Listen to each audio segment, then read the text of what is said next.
Ketika kita memutuskan untuk bisnis, pasti suatu saat kita menemukan untung, pasti suatu saat kita bertemu dengan potensi-potensi kerugian. Mental harus kita siapkan, siap dengan potensi rugi, siap dengan potensi untung. Kita nggak pernah tahu kapan keberhasilan kita, tugas kita hanya terus ikhtiar, sampai Tuhan berkata, sekarang momentummu tiba, nikmatilah dan bagilah.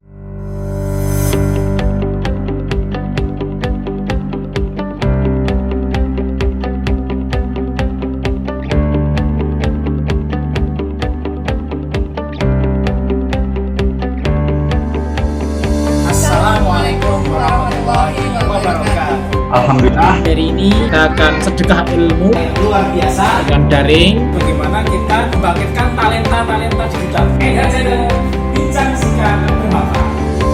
NH Podcast, bincang singkat bermanfaat. Bismillahirrahmanirrahim. Assalamualaikum warahmatullahi wabarakatuh.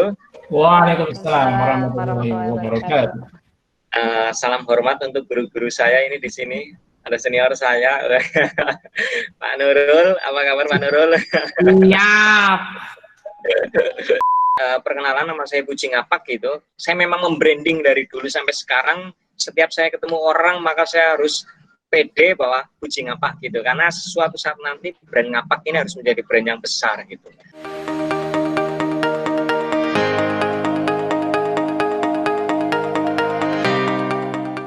2011 itu saya memulai bisnis saya dari sebuah program mahasiswa wirausaha, teman-teman semuanya, waktu sekitar semester 4 atau semester 5 lah. Nah, kemudian dari situ saya menangkap bahwa ada peluang yang bisa kita mainkan, ada kesempatan yang bisa kita ambil untuk kita memulai bisnis tapi tanpa modal dari uang kita sendiri, yaitu dengan mengakses program mahasiswa wirausaha tersebut. Dan alhamdulillah ya, 2011 kita membuat konsep, kemudian kita presentasi dan sebagainya. Singkat cerita kita goal, gitu ya. Kaos Ngapak dapat pendanaan waktu itu 10 juta rupiah.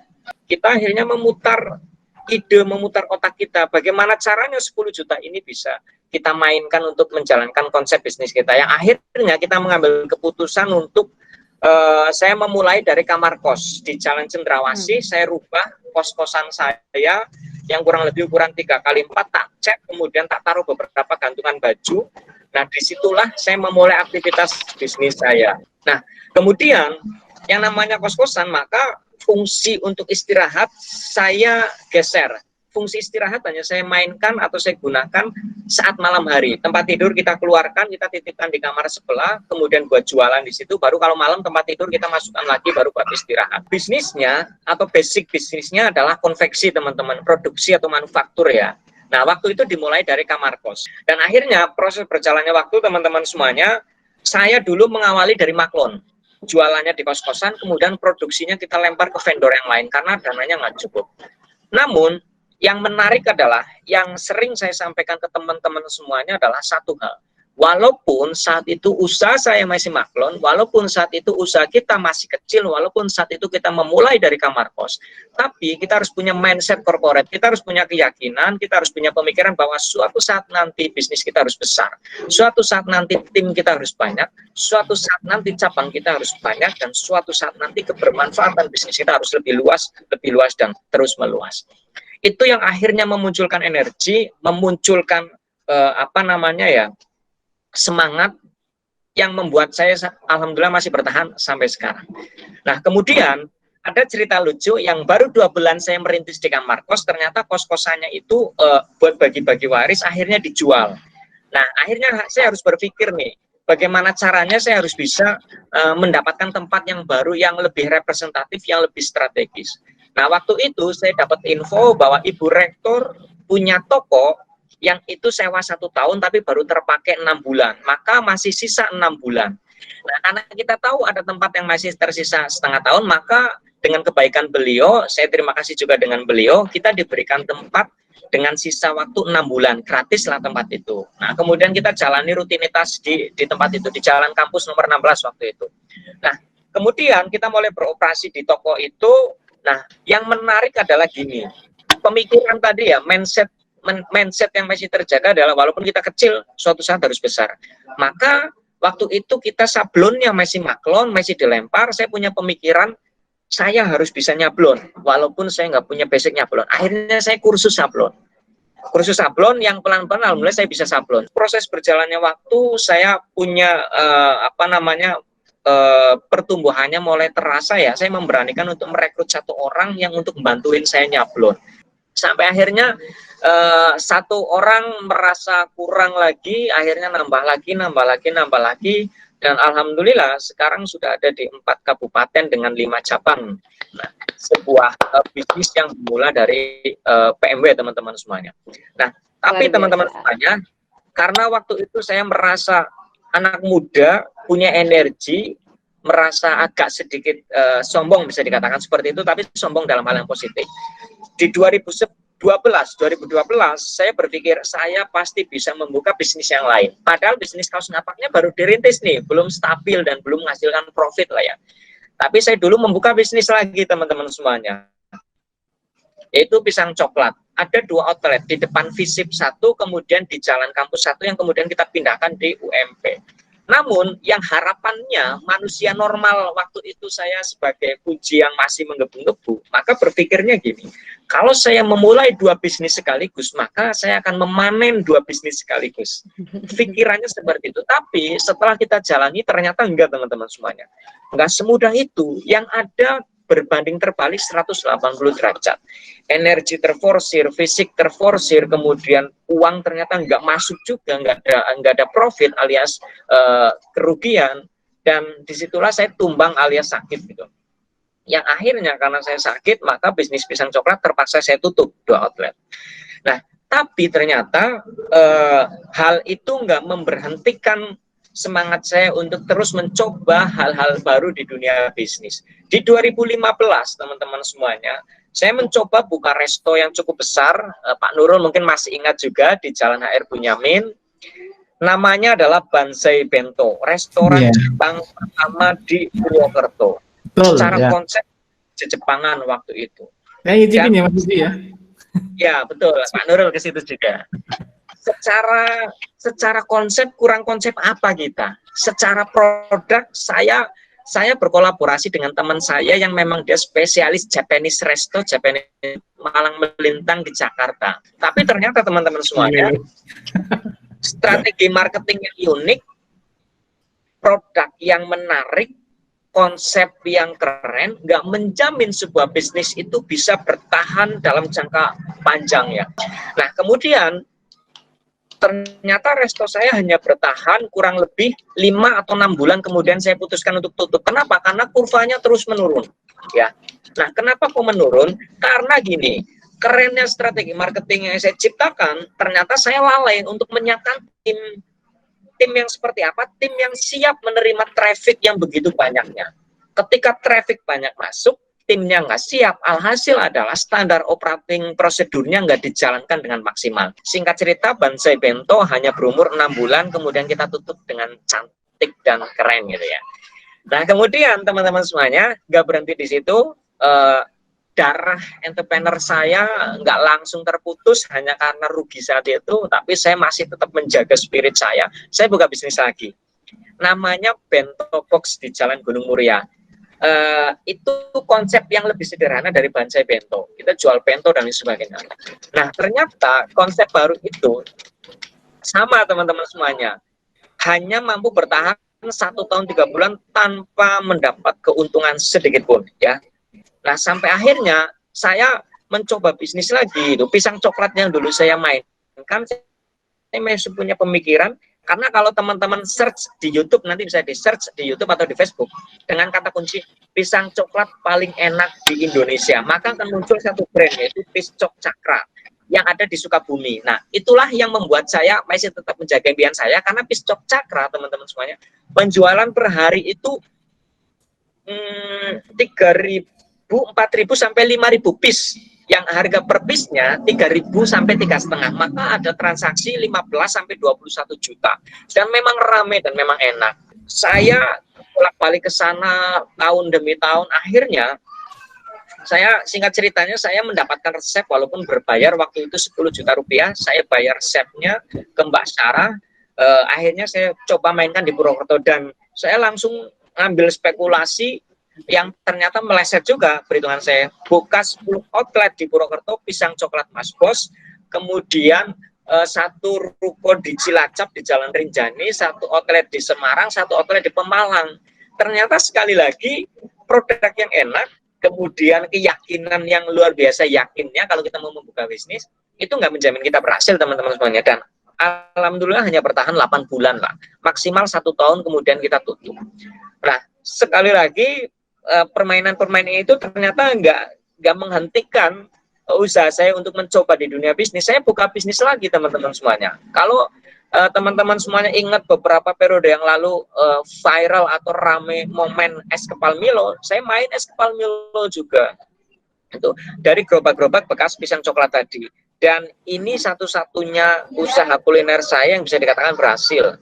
Karena waktu itu setiap hari habis bahkan kurang dengan omset yang 1,7 juta setiap hari full berturut-turut selama 3 bulan. Sampai momen es kepal Milo habis, maka kita tutup. Waktu di pisang coklat teman-teman semuanya, saya pernah ada di satu titik dari 10 outlet, belasan outlet itu pelan-pelan berguguran, karyawan pelan-pelan pergi. Maka satu titik saya jaga sendiri, saya ngadon sendiri, saya jualan sendiri. Waktu itu ada pembelajaran spiritual yang saya dapatkan gini, saya punya cicilan per bulan kurang lebih berapa juta lah. Nah, sampai akhirnya karena nggak ada lagi yang jaga, maka saya jaga di outlet Duku Walu, di outlet PP dari jam 8 pagi sampai jam 7 atau 8 malam sendirian outdoor gitu ya. Setiap azan zuhur berkumandang, saya berpikir, oke, saya tinggal outlet saya, kalau ada konsumen, kalau memang itu rezeki saya, maka dia mau nunggu, kalau itu bukan rezeki saya, maka dia akan meninggalkan outlet saya. Ada satu doa yang waktu itu saya rutin lantunkan adalah, minta dimudahkan, minta diberi pertolongan bahwa akhir bulan saya ada cicilan. Dan ajaibnya ternyata dengan sikap yang ridho, sikap yang berpasrah, ternyata doa kita dijawab dengan angka yang nominalnya sama persis dengan kebutuhan saya waktu itu. Sampai akhirnya di 2018 teman-teman semuanya, saya pun evaluasi apa ini yang salah. Sudah berapa banyak uang yang kita habiskan, sudah berapa banyak jenis bisnis yang coba saya mainkan, ternyata hasilnya nggak maksimal. Akhirnya saya mencoba evaluasi, introspeksi diri, ternyata saya menemukan satu kata kunci. Yang dulu saya nggak percaya dengan kata kunci itu, yang dulu saya nggak mendengarkan baik-baik apa kata senior-senior saya dengan kata kunci itu, tapi ternyata itulah kata kuncinya. Kata kuncinya apa? Kata kuncinya adalah fokus teman-teman semuanya. Jadi memang betul, the power of focus itu akan sangat memberikan dampak untuk apapun aktivitas yang sedang kita jalani. Akhirnya 2018 saya memutuskan untuk fokus hanya di satu bisnis. Dan saya juga mencoba belajar tentang apa sih pesan Tuhan yang pengen disampaikan ke kita melalui rentetan peristiwa. Nah, akhirnya saya mencoba menganalisa. 2011 saya memulai bisnis kaos ngapak, kemudian proses berjalannya waktu saya mencoba bisnis lain, kok sampai 2018 bisnis kaos ngapak saya tetap ada, yang lain berguguran. Saya mencoba memaknai itu sebagai sebuah pemaknaan seperti ini. Oke, mungkin Tuhan sebenarnya sedang menitipkan kaos ngapak kepada saya agar dijaga, agar dikelola, agar dikembangkan, agar dibesarkan sampai memberikan manfaat. Nah, akhirnya saya memutuskan untuk, oke, ini kaos ngapak nih yang memang buat saya. Saya putuskan di kaos ngapak. Dan ternyata dengan fokus tadi, saya berhasil membaca celahnya di sini, kurangnya di sini, yang harus ditambal di sini, yang kurang di sini, sampai akhirnya fokus itu benar-benar membawa perubahan dan dampak yang tahu untuk bisnis kaos ngapak. Yang tadinya saya mulai sendiri, kemudian menjadi 2 orang, menjadi 3 orang, 4 orang, sampai sekarang sudah kurang lebih 15 sampai 21 orang. Yang tadinya saya hanya mulai dari kamar kos, kemudian sekarang sudah ada di 5 cabang di 4 kabupaten. Yang tadinya mencari omset itu luar biasa, sekarang alhamdulillah transaksi ratusan kita masuk. Yang tadinya semuanya saya kerjakan sendiri, mulai dari pemasaran, keuangan, produksi, dan lain sebagainya saya kerjakan sendiri. Sekarang saya sudah punya beberapa divisi, bahkan sampai hulu ke hilir sudah kita mainkan. Artinya dengan fokus tadi, kita mampu menata perusahaan ini, membagi menjadi beberapa bagian yang membuat kita bertumbuh, membuat kita bisa memberikan dampak lebih luas. Ya, itu historinya teman-teman semuanya. Semoga ada yang bisa ditangkap dari teman-teman semuanya, yaitu spirit bahwa entrepreneur itu nggak semudah membalikan telapak tangan, bahwa keberhasilan itu nggak singkat, tapi ada prosesnya, dan proses setiap orang beda-beda.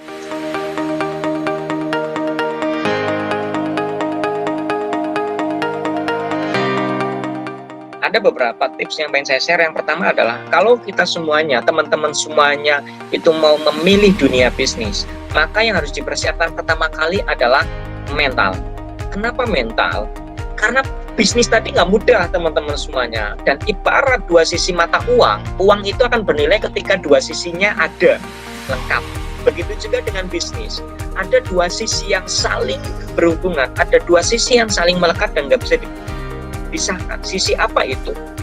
Sisi sebuah keuntungan dan sisi kerugian. Ketika kita mau menjalani bisnis, maka kita harus siap dengan kedua hal itu. Nggak bisa, saya hanya oke, saya pengen untungnya saja, kalau ada kerugian saya nggak mau. Nggak bisa, teman-teman. Ketika kita memutuskan untuk bisnis, pasti suatu saat kita menemukan untung, pasti suatu saat kita bertemu dengan potensi-potensi kerugian. Nah, tugas kita adalah memaknainya dengan tepat, merespon dengan tepat. Ketika ada keuntungan, responlah dengan rasa syukur.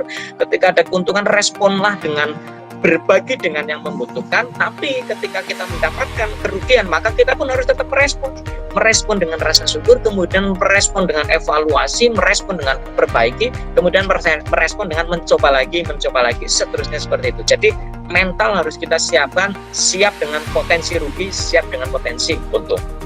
Nah, yang kedua, setelah mentalnya kita siapkan, apa sih yang kita perlukan? Yang kita perlukan adalah pengetahuan kita, pemahaman kita tentang market kita. Maka kalau di ilmu bisnis ada dua pendekatan, product oriented sama market oriented.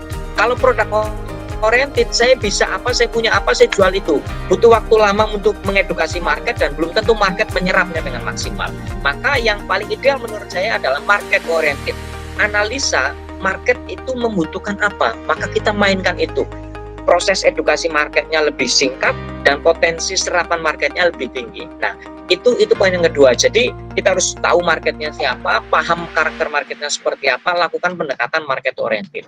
Kemudian yang berikutnya, yang ketiga adalah teman-teman itu harus menguasai bidang bisnisnya, ya. Jangan sekali-kali nggak menguasai bidang bisnis kuliner, teman-teman terjun di bisnis kuliner. Yang ada teman-teman adalah mati konyol di situ. Artinya apa? Artinya pelajari apa yang akan bisnis teman-teman fokuskan. Ya, kalau nggak tahu, cari tahu ilmunya. Nggak bisa, pelajari caranya. Sekali lagi, kalau kita hanya punya uang, maka cari partner yang mengetahui bisnis tersebut. Karena bisnis bukan sekedar gambling, ya, tapi ada analisa-analisa perhitungan dan keilmuan serta keberanian yang harus kita kolaborasikan menjadi satu kesatuan energi. Nah, selain itu, yang berikutnya lagi adalah sebagai seorang pebisnis, maka kita harus punya karakter adaptif. Apa sih adaptif? Mampu menyesuaikan diri dengan kondisi apapun, terus berpikir positif walaupun ada dalam kondisi negatif apapun. Jaringan teman-teman akan sangat mempengaruhi keberlanjutan teman-teman di saat kondisi yang nggak menentu seperti sekarang. Jaringannya banyak, akan semakin banyak resource yang teman-teman bisa elaborasi. Poin terakhir yang pengen saya sampaikan adalah setiap orang punya zona waktunya masing-masing. Ada yang baru mencoba 1 kali langsung berhasil, ada yang mencoba 10 kali belum berhasil, ada yang mencoba puluhan kali belum berhasil. Itulah yang namanya zona waktu. Kita nggak pernah tahu kapan keberhasilan kita. Tugas kita hanya terus ikhtiar sampai Tuhan berkata, sekarang momentummu tiba, nikmatilah dan bagilah. Semoga bisa menginspirasi. Sekali lagi, nggak ada yang mustahil ketika kita terus mengupayakannya, terus mempelajarinya, dan terus melakukan ikhtiar dan doa-doanya. Kurang lebihnya mohon maaf. Wabillahi taufiq wal hidayah. Assalamualaikum warahmatullahi wabarakatuh.